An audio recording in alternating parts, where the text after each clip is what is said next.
Fala galera, aqui quem está falando é o professor Vitor Fernandes de Física e nós estamos em mais um encontro falando sobre um conceito chamado geradores elétricos. Agora, uma pergunta que você precisa fazer é: o que são geradores elétricos? Na maioria das vezes, no nosso vestibular, esses geradores serão conhecidos como pilhas ou baterias. Então é muito difícil que uma questão de vestibular trate o termo gerador elétrico. Ele vai utilizar um termo do nosso cotidiano chamado bateria ou pilha. O que esse elemento consiste? O gerador é um elemento elétrico capaz de converter energia mecânica ou energia química em um tipo de energia elétrica. Por exemplo, a pilha converte energia química em energia elétrica. A nossa hidrelétrica converte energia mecânica em energia elétrica. O que eu estou representando aqui? Uma pilha.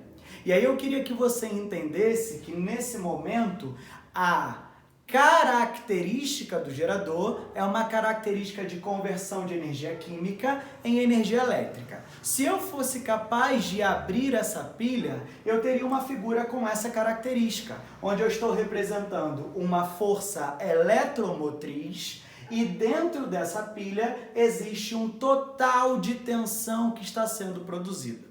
Na verdade, o que eu quero que você compreenda é que esse gerador é capaz de gerar um total de tensão. Esse total de tensão nós damos o nome de força eletromotriz, beleza? Carinhosamente chamada de FEM, força eletromotriz. O que é a força eletromotriz, Vitor? É o total de voltagem elétrica que um gerador, pilha ou bateria é capaz de produzir, beleza? Agora, notoriamente você observa que no final da minha pilha e no início da minha pilha, eu tenho duas polaridades elétricas, um polo positivo e um polo negativo. O que representa isso? É que nas extremidades desse gerador, nas extremidades dessa pilha, dessa bateria, existe uma diferença de potencial, o que a gente chama de DDP, ou tensão elétrica. Como que isso acontece, Vitor? Na verdade, o gerador ele é capaz de gerar um total de tensão elétrica, mas no seu funcionamento, um elemento chamado resistência interna dissipa, gera perda de parte dessa energia elétrica que está sendo gerada. O que sobra dessa perda é o que é enviado para o meu circuito elétrico em um formato chamado diferença de potencial. Então, resumindo o nosso conceito, seria: o gerador produz um total, desse total parte é dissipado e o que sobra é enviado para o meu circuito elétrico para que seja consumido. Por isso que na maioria das vezes, no nosso vestibular, no quadro, no conceito físico, nós representamos o gerador elétrico com essa característica, onde eu tenho uma força eletromotriz que representa o total de tensão que está sendo produzido, uma resistência interna que representa o agente dissipativo dessa tensão que foi produzida e nos terminais desse gerador existe uma voltagem que está indicando exatamente a diferença de potencial nos terminais. Seria algo mais ou menos assim, ó. Se o meu gerador gera um total de 80 volts e 10 volts estão sendo perdidos na presença da resistência interna, eu gero para o meu circuito para que o circuito consuma uma tensão total de 70 volts. Como assim, Vitor? Dos 80 que eu produzi, 10 volts foram perdidos e o que sobrou para ser enviado para o circuito? 70 volts. Esse é o conceito de geradores. É por isso que nós podemos trabalhar com uma equação dessa característica. O que eu estou enviando de tensão elétrica, de DDP, para o meu circuito elétrico é, na verdade, tudo que o gerador teve capacidade de produzir, descontando a tensão que foi dissipada. Peraí. Se eu entendo que o agente dissipativo é a minha resistência interna e só existe tensão com a resistência percorrida por uma corrente, eu traduzo essa equação nessa nova equação chamada equação característica dos geradores elétricos. Que equação é essa, Vitor? U tensão elétrica nos terminais do gerador, é a força eletromotriz total de tensão produzida por esse gerador, descontando o que a resistência interna dissipa com a passagem de corrente elétrica por ela. Tudo bem até aqui? Por isso que nós precisamos entender que existe uma diferença entre a equação do resistor e a equação do gerador. Na equação do gerador, eu entendo que eu produzo um total, desconto uma parte em função da presença de uma resistência interna e o que sobra é o que é enviado para o meu circuito. Aí, existe um conceito que é muito trabalhado também no nosso vestibular, que se chama gerador ideal. O que é esse gerador ideal? O gerador ideal seria aquele que tudo que ele produz, ele envia para o circuito elétrico, ou seja, não pode existir dissipação. A dissipação é zero, é nula. Tudo que eu produzo é o que eu envio. Mas para não existir dissipação, eu preciso considerar que não há agente dissipativo, ou seja, a minha resistência interna, ela valeria zero. E aí eu não teria dissipação, dando para o circuito tudo que o gerador é capaz de produzir. Ei, preste atenção, esse gerador ideal é aquele que a gente utiliza no nosso dia a dia? É a minha pilha do controle remoto? Não! O gerador que nós utilizamos no nosso dia a dia é um gerador real, aquele que apresenta uma resistência interna que será o agente dissipativo. Tudo bem até aqui? Beleza? Em alguns momentos, as questões de vestibulares me dão um conceito de bateria ideal, de pilha ideal, onde eu desprezo a dissipação. Tudo que ele produz é tudo que ele envia, que ele manda para o circuito para ser consumido. Beleza até aqui? Tudo bem?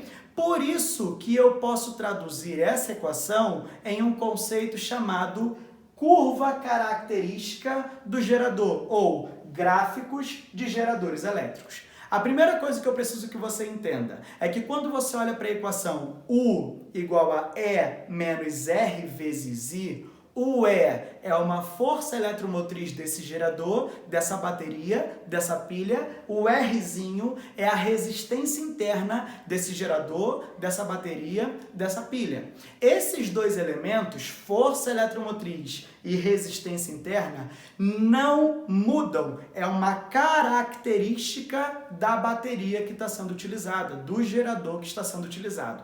Quais são os elementos que estão mudando? Quais são as variáveis dessa equação? O meu U, que é a tensão nos terminais do gerador, e o I, que é a corrente que vai passar por esse gerador. Ou seja, eu vou assumir um valor de tensão para cada valor de corrente. Por isso que quando eu penso num gráfico de gerador, os dois eixos desse gráfico são tensão e corrente. E a curva característica é uma reta porque a equação do gerador é uma equação do primeiro grau.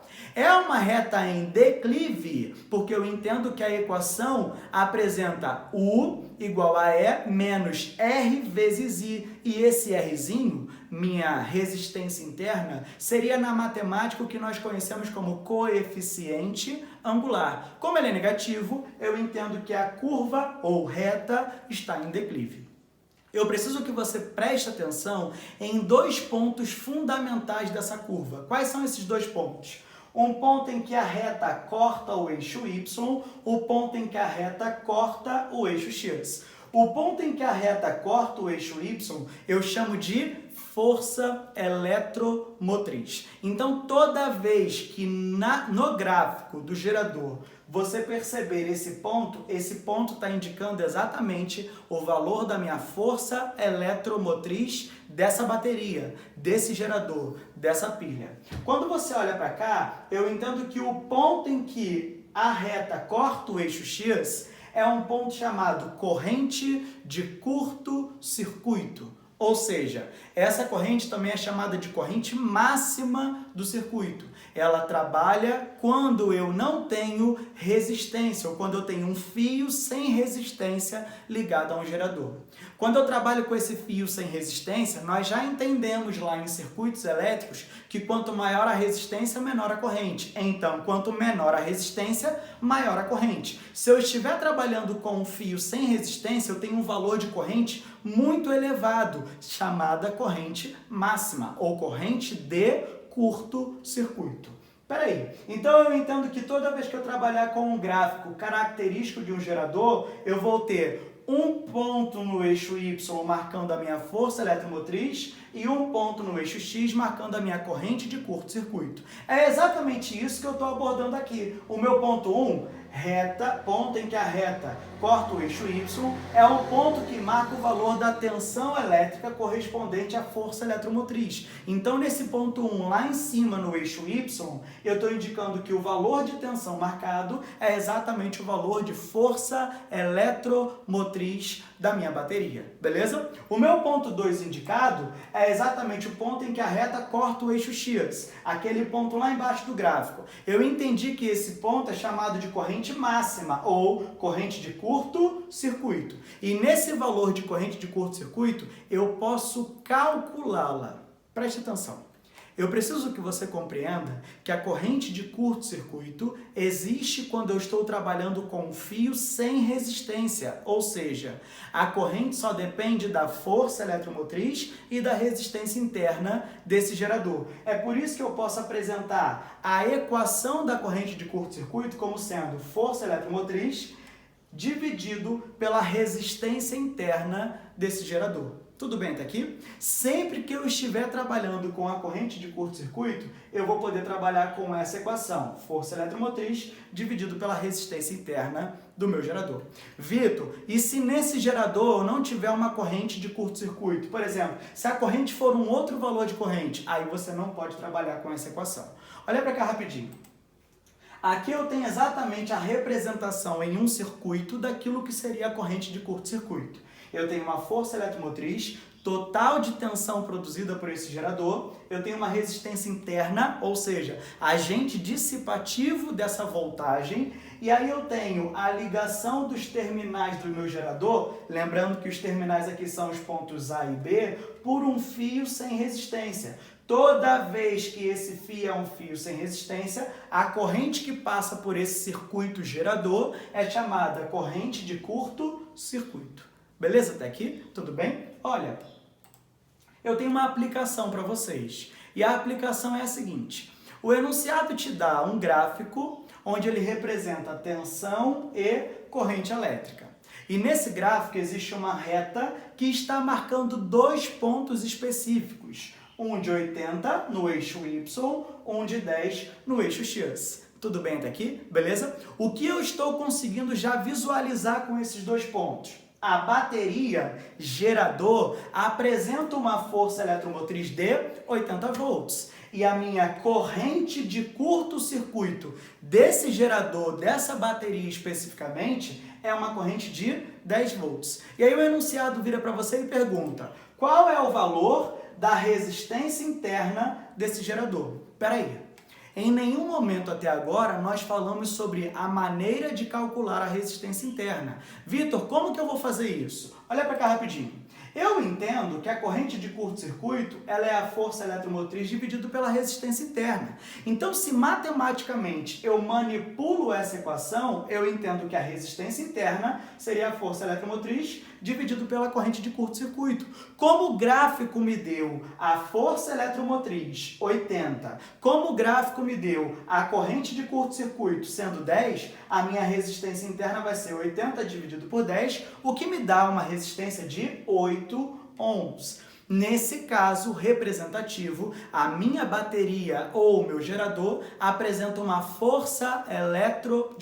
uma resistência interna de 8 ohms. Beleza até aqui? Tudo bem? Ah, Vitor, legal, eu entendi. Mas vamos supor que no circuito elétrico eu não tenha um fio sem resistência. Vamos supor que eu tenho um fio com resistência. Aí eu não vou poder mais calcular a corrente como sendo uma corrente de curto-circuito. Verdade, não tem como. O que eu vou ter que fazer então? Sempre que nós trabalharmos com essa configuração, e aí você olhando para o circuito elétrico, você consegue visualizar que eu tenho uma força eletromotriz, uma resistência interna desse gerador e um fio de conexão com uma resistência. Ou seja, eu não estou trabalhando mais com um fio sem resistência. Beleza até aqui? Tudo bem? Nessa configuração, nós não trabalhamos mais com a equação do curto-circuito, com a corrente de curto-circuito. Trabalharemos com uma equação chamada lei de Ohm-Pouillet. Nessa equação, eu tenho que a corrente elétrica será igual o valor da minha força eletromotriz